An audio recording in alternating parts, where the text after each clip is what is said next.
अस्सलाम वालेकुम स्टूडेंट्स, उम्मीद करता हूँ सब लोग खैरियत से होंगे। आज की इस वीडियो में आप लोगों को कंप्लीट इन्फॉर्मेशन देने वाला हूँ मोहम्मद अली जिन्नाह यूनिवर्सिटी कराची के बारे में। तो आज की इस वीडियो में हम लोग डिस्कस करने वाले हैं मोहम्मद अली जिन्नाह यूनिवर्सिटी कराची के बारे में बेसिक इन्फॉर्मेशन जिनके बारे में आपको पता होना बहुत ज़रूरी है। इसकी रैंकिंग्स और अफिलिएशंस के बारे में आप लोगों को बताऊँगा और इसका एडमिशन शेड्यूल क्या है वो बताऊँगा। एंट्री टेस्ट के बारे में complete information, eligibility criteria, merit formula, fees structure और स्कॉलरशिप्स के बारे में बड़ी डिटेल से बात करेंगे। तो चलिए स्टार्ट कर लेते हैं। मोहम्मद अली जिन्नाह यूनिवर्सिटी पाकिस्तान के अंदर माजू के नाम से मशहूर है। ये एक प्राइवेट सेक्टर की यूनिवर्सिटी और इसको कराची में 1998 में कायम किया गया।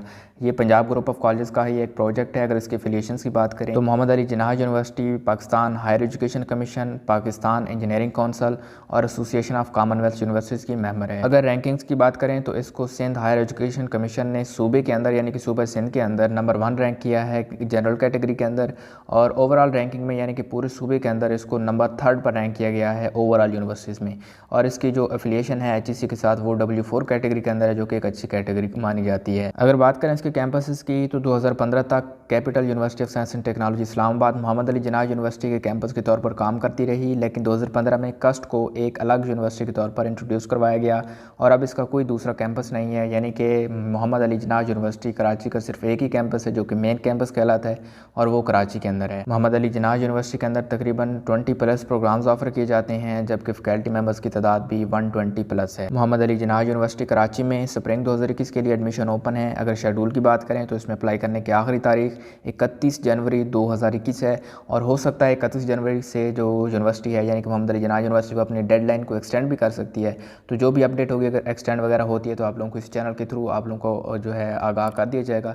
सब्सक्राइब कर लीजिएगा ताकि फ़ौरन से आपको नोटिफिकेशन मिल जाए। मोहम्मद अली जिन्नाह यूनिवर्सिटी एडमिशन के लिए ऑनलाइन एंट्री टेस्ट भी कंडक्ट करती है और ये जो एंट्री टेस्ट होता है ये ऑनलाइन होता है और इसका ये शेड्यूल है कि हर हफ्ते में सैटरडे वाले दिन इसका जो है एंट्री टेस्ट कंडक्ट होता है। जो स्टूडेंट हफ्ते के अंदर दौरान जितने भी स्टूडेंट अप्लाई करते हैं उनका सैटरडे वाले दिन जाकर टेस्ट हो जाता है। इस तरह से इसका ये सिस्टम नहीं है कि सारे स्टूडेंट्स को पूरे पाकिस्तान से इकट्ठा करके एक ही दिन टेस्ट लिया जाए, ये 2 दिन या 3 दिन नहीं, बल्कि हर हफ्ते के अंदर आप लोगों को एक एंट्री टेस्ट होता है। अगर आप लोग आज अप्लाई कर रहे हैं, लेट से आज ट्यूसडे है, ट्यूसडे को अगर आप लोग अप्लाई करते हैं तो नेक्स्ट जो कमिंग आपका सैटरडे आ रहा है उसी को आपका एंट्री टेस्ट हो जाएगा और आप फारिग हैं। आपको जल्द से जल्द जो है आप लोगों का एडमिशन लेटर आ जाता है अगर आप सिलेक्ट हो जाते हैं। ठीक हो गया, तो इसके बारे में हम लोग डिटेल से बाद में बात करते हैं। एडमिशन टेस्ट के बाद अगर आप लोग सिलेक्ट हो जाते हैं तो आप लोगों को ये चॉइस दी जाती है कि आप लोग स्कॉलरशिप के लिए भी अप्लाई कर सकते हैं। स्कॉलरशिप के बारे में कंप्लीट डिटेल से बात करते हैं अगले सेक्शन में इसी वीडियो के अंदर। खैर उसके बाद आप जो है स्कॉलरशिप के लिए भी अप्लाई कर सकते हैं। स्कॉलरशिप में अप्लाई करने की आखिरी तारीख जनवरी 31 है और इसको एक्सटेंड किया जाता है, मतलब आप लोग जो है ईजिली स्कूल से अप्लाई कर सकते हैं। सब स्टूडेंट्स को मौका दिया जाता है वो स्कॉलरशिप के लिए अप्लाई कर लें। ठीक हो गया। और जो ओरिएंटेशन डेज़ फिलहाल आ रहे हैं वो ये है कि 8 फरवरी से लेकर 12 फरवरी तक ओरिएंटेशन रखी गई है और जो क्लासेस का स्टार्ट है वो 15 फरवरी 2021 से है। लेकिन इन डेट्स को चेंज भी किया जा सकता है। मैंने जैसा आपको ऑलरेडी बताया कि ये जो एडमिशन शेड्यूल है ये चेंज हो सकता है, यूनिवर्सिटी एडमिशन लेट भी कर सकती है। तो उस सूरत में आप लोगों को एक मुकम्मल नोटिफिकेशन मिल जाएगा, मैं आप लोगों को डेडिकेटेड वीडियो बनाकर दे दूँगा। सब्सक्राइब करना आपका काम है। खैर अगर बात करें एलिजिबिलिटी क्राइटेरिया की कि कौन कौन अप्लाई कर सकता है, तो जो अंडर ग्रेजुएट प्रोग्राम्स हैं उनमें इंजीनियरिंग के प्रोग्राम्स में अप्लाई करने के लिए मिनिमम आप लोगों के इंटरमीडिएट के अंदर 60% मार्क्स होने चाहिए। इसके अलावा कंप्यूटर डिपार्टमेंट जैसे BSc सॉफ्टवेयर इंजीनियरिंग और IT के डिपार्टमेंट के अंदर अप्लाई करने के लिए आप लोगों के इंटरमीडिएट में मिनिमम 50% मार्क्स होने ज़रूरी हैं। और इसके अलावा जितने भी बाकी सब्जेक्ट्स हैं इंजीनियरिंग और कंप्यूटर के अलावा तमाम के लिए मिनिमम क्राइटेरिया 45% है। अगर आप लोगों का जो है 45% इंटरमीडिएट के अंदर मार्क्स हैं तो आप इस यूनिवर्सिटी में अप्लाई कर सकते हैं बाकी प्रोग्राम्स में। और अगर आप लोग रिजल्ट वेटिंग स्टूडेंट हैं तभी आप अप्लाई कर सकते हैं तमाम प्रोग्राम्स के लिए, मास्टर, अंडर ग्रेजुएट जितने भी प्रोग्राम हैं सब के लिए। और इसका जो 16 ईयर एजुकेशन यानी कि मास्टर के प्रोग्राम्स के लिए एलिजिबिलिटी क्राइटेरिया है, आप लोगों की मिनिमम जो CGPA है वो 2.0 आउट ऑफ 4.0 होनी चाहिए। या एनुअल सिस्टम में अगर आप लोगों ने किया हुआ है अपना जो मास्टर है तो उसमें आप लोगों को मिनिमम 50% मार्क्स होने ज़रूरी हैं। अगर PhD प्रोग्राम्स की बात करें तो आप लोगों का जो मिनिमम एजुकेशन है वो MS MPhil होनी चाहिए और MS MPhil में आप लोगों के 3.0 आउट ऑफ 4.0 CGPA होनी ज़रूरी है, तभी आप लोग PhD के लिए अप्लाई कर पाएंगे। अगर मेरिट फार्मूला की बात करें यानी कि मेरिट लिस्ट कैसे प्रिपेयर की जाती है, तो अंडर ग्रेजुएट के जितने भी प्रोग्राम्स हैं जिनमें BS के सारे प्रोग्राम और BBA वगैरह, तो इन प्रोग्राम्स के लिए जो मेरिट डिटर्मिनेशन फार्मूला है मैट्रिक के 15%, इंटर के 35% और टेस्ट जो कि आप लोगों का एडमिशन टेस्ट होता है ऑनलाइन और साथ में इंटरव्यू होता है उसके 50% मार्क्स को कंसिडर किया जाता है। जबकि ग्रेजुएट और MBA के प्रोग्राम्स के लिए जो क्राइटेरिया है वो ये कि 16 ईयर एजुकेशन की जो है 50% लिया जाता है और जो आप लोगों का एडमिशन टेस्ट लिया जाता है परसेंटेज को शुमार करके आप लोगों की मेरिट लिस्ट तैयार की जाती है। जबकि पीएचडी के प्रोग्राम्स के लिए 16 ईयर एजुकेशन का 15%, 18 ईयर एजुकेशन को 15% और इसके अलावा इंटरव्यू जो होता है उसका 30% और टेस्ट जो होता है उसका 40% शुमार किया जाता है और आपकी मेरिट लिस्ट तैयार की जाती है। अगर कंपोजिशन की बात करें एंट्री टेस्ट की, यानी कि जो आप लोगों का एडमिशन टेस्ट होता है उसमें किस किस्म का पेपर होता है या उसकी जो कंपोजिशन होती है वो कैसी होती है, तो उसमें आप लोगों का एक जनरल सा पेपर होता है, कोई भी मुश्किल पेपर नहीं होता। उसमें इंग्लिश के 15 क्वेश्चन होते हैं।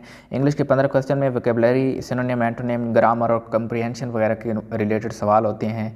इसके अलावा मैथ के 10 क्वेश्चन होते हैं जिनमें बेसिक मैथ होती है, अलजबरा होता है, अरिथमेटिक होता है, ज्योमेट्री होती है, बस इसके अलावा और कुछ भी नहीं होता।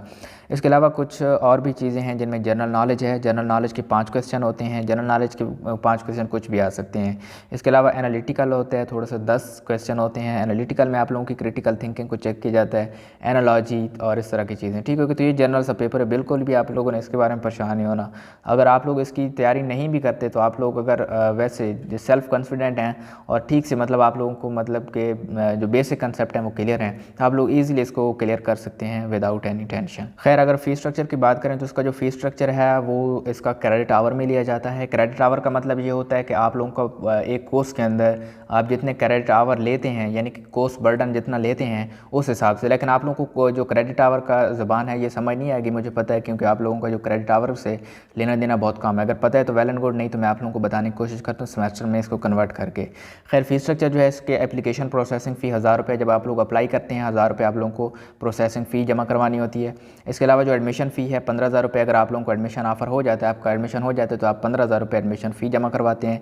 इसके अलावा जो बैचलर्स के प्रोग्राम्स हैं उनके लिए फ़ीस स्ट्रक्चर दिया गया है, जबकि जो मास्टर और पीएचडी के प्रोग्राम्स हैं उनके लिए फ़ीस स्ट्रक्चर नहीं दिया गया। बैचलर के प्रोग्राम के लिए जो फ़ीस स्ट्रक्चर है इंजीनियरिंग के प्रोग्राम्स के लिए वो 70 से 80 हज़ार रुपया है पर सेमेस्टर, और जो बिज़नेस या दूसरे प्रोग्राम हैं उनके लिए तकरीबन 60 to 70,000 है। लेकिन आपने परेशान नहीं होना, क्योंकि आप लोगों को मैं काफ़ी सारे इसके स्कॉलरशिप बताने लगा हूँ। उससे पहले आपको ये बता दूँ कि अगर आप लोग इसमें एडमिशन हासिल करने के बारे में परेशान हैं तो इसमें एडमिशन हासिल करना कोई भी मुश्किल काम नहीं है। इसमें मेजॉरिटी स्टूडेंट्स का एडमिशन हो जाता है, सिर्फ चंद एक स्टूडेंट होते हैं जिनकी एप्लीकेशन रिजेक्टेड होती हैं। अगर आप एक नॉर्मल स्टूडेंट और आपके एवरेज से नंबर हैं, पूरे तारे नंबर हैं, तो भी आप लोगों का एडमिशन हो जाएगा। आप इस वजह से परेशान ना हो। ये यूनिवर्सिटी के अंदर सीटें काफ़ी ज़्यादा होती हैं मोहम्मद अली जिन्ना यूनिवर्सिटी में, तो इसलिए एडमिशन काफ़ी ज़्यादा स्टूडेंट्स को दे देती है। खैर, अगर बात करें हम लोग स्कॉलरशिप्स की, तो इसमें बैचलर्स के लिए जो स्कॉलरशिप ऑफर की जाती है, मतलब कि स्टूडेंट्स को इंटरमीडिएट के मार्क्स की बेस पर जो स्कॉलरशिप ऑफर किए जाते हैं, उनमें अगर आपके अप्लाई करते वक्त यानी कि इंटर में अगर 80% या उससे ज़्यादा नंबर हैं तो आप लोगों को फर्स्ट सेमेस्टर की पूरी फ़ीस जो है ट्यूशन फ़ी उसको माफ़ किया जाता है। और अगर आप लोगों का जो 75 to 79.9% तक मार्क्स हैं तो आप लोगों की 75% ट्यूशन फ़ी ऑफ की जाती है पहले सेमेस्टर की। अगर आप लोगों के 70 to 74.9% तक मार्क्स आ जाते हैं इंटरमीडिएट के अंदर तो आप लोगों के 50% जो ट्यूशन फ़ी है वो माफ़ है। मतलब आप लोगों की जो फ़ी है, ट्यूशन फ़ी वो होती है फ़ी जो आप लोगों की यानी कि एकेडमिक्स के अंदर फ़ी होती है, जिनमें एडमिशन फ़ी और एप्लीकेशन प्रोसेसिंग फ़ी शामिल नहीं होती। इसके अलावा जो फ़ीस होती है आप लोगों की वो ट्यूशन फ़ी होती है। ठीक हो गया, ये तो वो पहले सेमेस्टर की ट्यूशन फ़ी है जो उन्होंने ऑफ कर देनी है आप लोगों के लिए अगर आपके इंटर में मार्क्स हैं। तो आगे क्या होना है, यानी कि सेकंड सेमेस्टर से लेकर अगले सेमेस्टर में क्या करेंगे। अगले सेमेस्टर में ये होता है कि अगर आप लोगों का रिजल्ट ठीक आता रहता है, मतलब लेट्स से कि आप लोगों का 4.0 CGPA आ जाती है, तो आप लोगों की जो ट्यूशन फ़ी है वो 100% माफ़ हो जाती है। इस तरह चलती रहती है। ठीक हो गया, माफ़ चलती रहती है। अगर आप लोगों की 3.90 से लेकर 3.99 तक आ जाती है तो आप लोगों की 50% ट्यूशन फ़ी सेकंड और उससे अगले सेमेस्टर में भी माफ़ रहती है। और अगर आप लोगों की 3.75 से 3.89 तक के दरमियान में CGPA आ जाती है तो आप लोगों की ट्यूशन फ़ी 25% सेकंड सेमेस्टर से लेकर अगले सारे सेमेस्टर में इस तरह ऑफ की जाती है। इसके अलावा ऐसे स्टूडेंट जो ग्रेजुएशन बेसिस पर अप्लाई करते हैं यानी कि हायर क्लासेस में अप्लाई करते हैं तो उनके लिए भी जो स्कॉलरशिप है मेरिट बेस वो अवेलेबल है। उनमें ये है कि अगर आप लोगों का जो 16 ईयर एजुकेशन या ग्रेजुएशन के अंदर अगर आप लोगों के 80% या उससे ज़्यादा मार्क्स थे या CGPA 3.50 से ज़्यादा है या 3.50 है तो आप लोगों को 50% जो ट्यूशन फ़ी है उसके अंदर कंसेशन मिलती है पहले सेमेस्टर के अंदर। और अगर आप लोगों की ग्रेजुएशन में 70 to 79.9% तक के मार्क्स हैं या अगर CGPA वाला सिस्टम था तो उसमें 3.0 से 3.49 के दरमियान कहीं भी आप लोगों की CGPA तो आप लोगों को 25% पहले सेमेस्टर के अंदर ट्यूशन फ़ी ऑफ की जाती है। खैर, अगर हम लोग बात करें अगली जो कंटिन्यूएशन है कि सेकंड सेमेस्टर से ऑनवर्ड आपका कैसे ट्रीट किया जाएगा, तो उसके लिए बिल्कुल सेम है जैसे मैं ऑलरेडी बता चुका हूँ कि अगर आप लोगों की 4.0 रहती है तो 100% स्कॉलरशिप इस तरह सेकंड सेमेस्टर से चलता रहता है। और इसी तरह जो है आप लोगों को अगर 3.90 से 3.99 के दरमियान है तो 50%, 3.75 से 3.89 के दरमियान है तो 25% सेकंड सेमेस्टर और उससे ऑनवर्ड चलती रहेगी।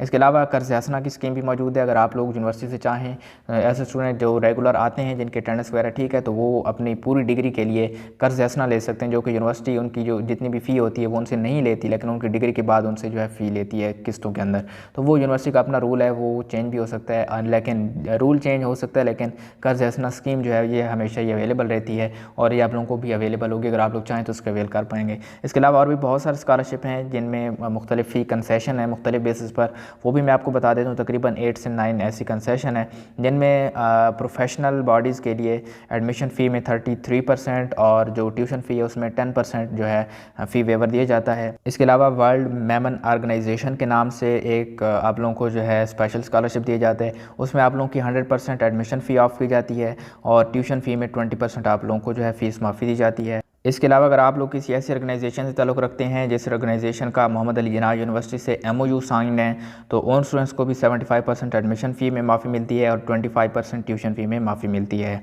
अगर हम लोग बात करें एलमनी की, तो अगर आप लोग ऑलरेडी पहले किसी भी क्लास के अंदर, लेट से कि आपने अंडर ग्रेजुएट में भी मोहम्मद अली जिन्ना यूनिवर्सिटी से पढ़ा है और आप आगे मास्टर में भी पढ़ रहे हैं, तो आप लोगों को एलमनी की बुनियाद पर, यानी कि आप सबका स्टूडेंट होने की बुनियाद पर, आप लोगों को 100% एडमिशन फ़ी माफ़ की जाती है और 25% ट्यूशन फ़ी भी माफ़ की जाती है। इसके अलावा किनशिप है, मतलब आप लोगों को कोई रिश्ता है या अगर आप लोगों को कोई बहन भाई पहले में पढ़ रहा है तो उस बेस पर भी आप लोगों को जो स्कॉलरशिप है वो मिलता है। उसमें ये होता है कि आप लोगों को 25% ट्यूशन फ़ी में माफ़ी मिल जाती है।